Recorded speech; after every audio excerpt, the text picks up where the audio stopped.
We're here with Jerry Richmond on another episode that we've talked about a lot of the history in the monster truck world with him.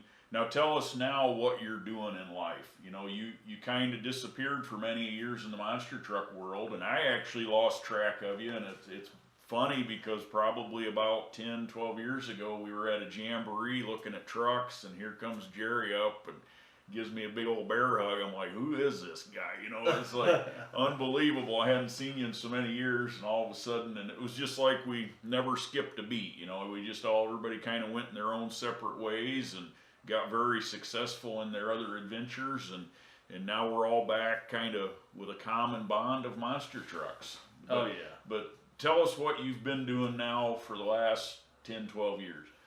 Well, from the time that Marty sold the Extreme Overkill truck until 2010, I owned a Snap-on tool franchise. Fortunately, I was very successful at it. In 2010, I decided to leave the business. I had other aspirations. I owned a couple other businesses. I owned a very small trailer sales since like in the 2004, 2005 area. So I sold my other business, which was a carpet cleaning business, and decided to go with the trailer sales full time. But I was never very far away from big trucks, show trucks, not necessarily monster trucks, but you know, street trucks, show trucks, and whatnot.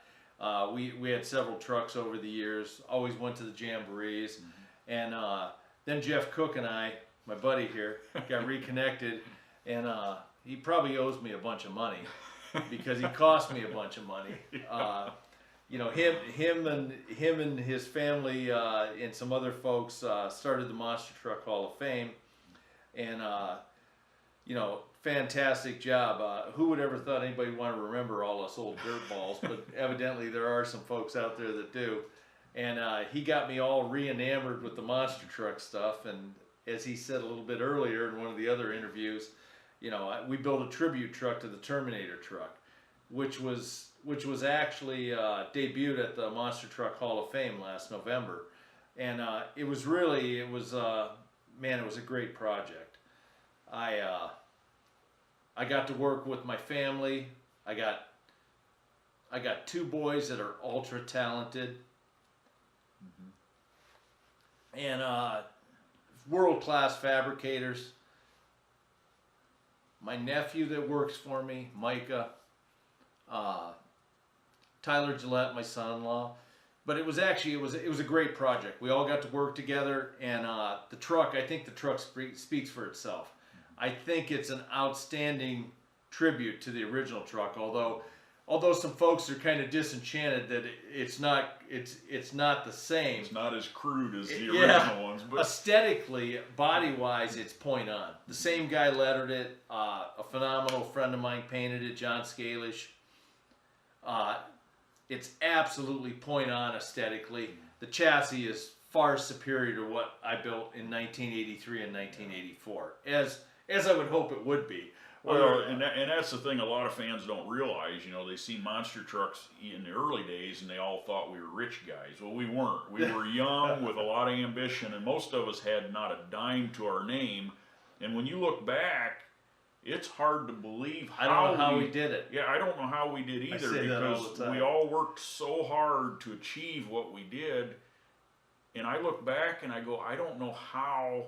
You know, I guess it was pure courage, because we had no money. There might have been stupidity in there too. Yeah, but you know, it's neat to think how far we got back in those days with no money. You know, just pure ambition. You looked at it and you went, "Wait, man, I got to figure out how to get that 2,000-pound axle underneath that truck, and I don't have any help today, so I got to figure out how to do that." You know, nowadays we all have forklifts and equipment, and the new guys in the industry don't have a clue either, because all the new guys have equipment. You know, it's amazing. You talk to a new guy in the industry and he's like, "Well, yeah, I got 2 forklifts." It's like, man, when we started, we didn't have nothing, you know. I tell my guys that all the time. I said, you have no clue. All we had was one of them Carolina engine hoists that you bought out of the guy in the pickup truck that came around. Yeah. You had that, and you had a couple 2-ton floor jacks. You didn't have a big floor jack. No. And you had a bunch of blocking. Yeah. Which wasn't all necessarily the same blocking. Yeah, oh no, and that was scary. I look back at some of the pictures of how we blocked things up, and you know, you had a 5-ton axle that's so top heavy it wants to be upside down all the time, and you got it on all these little blocks and 2x4s, and anybody that walked into the garage, you'd say, don't get too close to that, because if you just breathe on it, it might flip over and crash and kill all of us. And it was hard to roll those jacks on a dirt floor sometimes. Oh, it was, yeah. But the miracle is, I mean, you know, I still got all my fingers. Yeah, so, I know, it's amazing. I guess that's a miracle, but no, I wouldn't trade it. I wouldn't trade it for the world. And like I say, the new Terminator truck, Terminator, we call it T2. I mean, it was actually it was a joy, and I say it all the time. I try to praise you and your team as much as I can. I wouldn't have done it if it wasn't for you. That was something I forgot about long ago, and I talked to the great fans we have at the Hall of Fame and other places, and they tell me stories about me that I had actually forgot.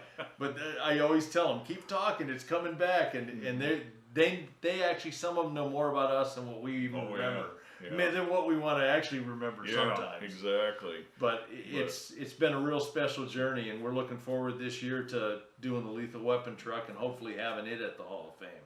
All right.